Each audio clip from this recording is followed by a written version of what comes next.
Thank you very much for saying that you'll be interviewed. Is it possible that you could tell me your name and your involvement in the centre? Yes, my name's Myrtle, and I'm a youth worker at LGBT Youth North West, and I've been involved in the centre for the last 10 years.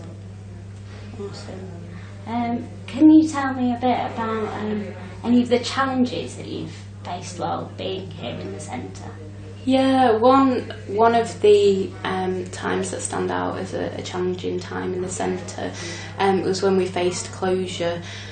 So a few years ago, around 2010, we got notice from the council that the centre would close by the end of the year. And that was a difficult time, really, a time when we had to consider all possibilities for the groups that run, for the staff, for those that access the services here, and the young people primarily, as well as that was our piece of work.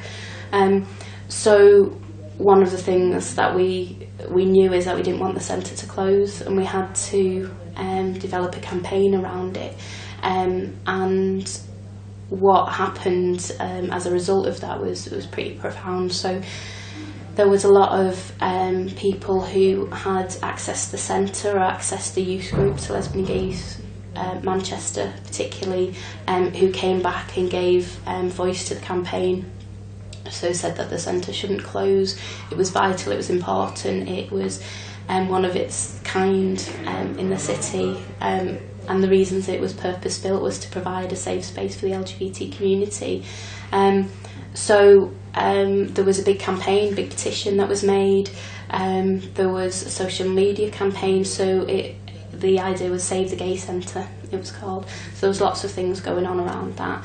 And it culminated in a public meeting where we invited decision makers in the council along.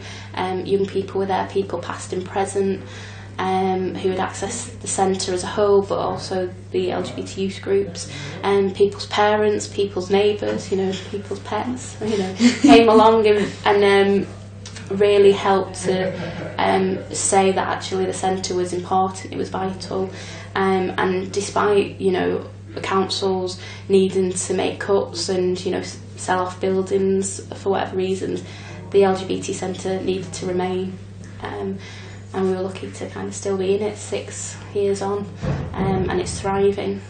So yes, that was a difficult time, but amazing results from everyone coming together and that kind of collective community activity and activism that happened with it. So over your time here, have there been changes in who uses the centre? I've seen a lot of different changes, mainly from the perspective of being involved in the youth groups that access here, although a lot of groups have come and gone, really. Either they've moved on to other spaces or they've closed due to financial difficulties and other things.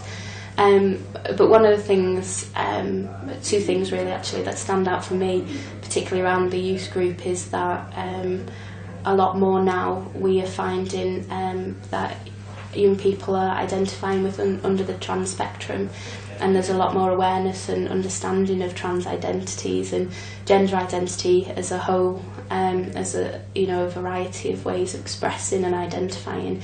Whereas when I started 10 years ago, whilst it was an LGBT space, there wasn't as many people identifying outside of male-female identities. So that's great to see that actually a lot more people are able to explore their gender, and there's a lot more activity happening around trans youth support and groups that have developed over the last few years. So that's one thing that's happened. The other thing for me, which was significant about starting to come to the group 10 years ago, was the affirmation, or the affirming that bisexuality was a valid and identity, really, which is one that I struggle to find in other places. So there's been times when a lot of young people have identified as bisexual, whether it's because they either they think that's how they feel safe to identify at this point, or whether it's something that they'll continue to identify with.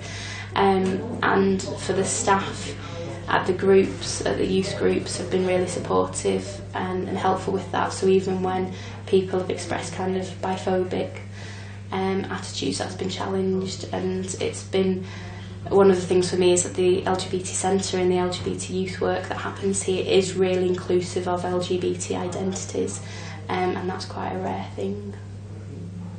Awesome.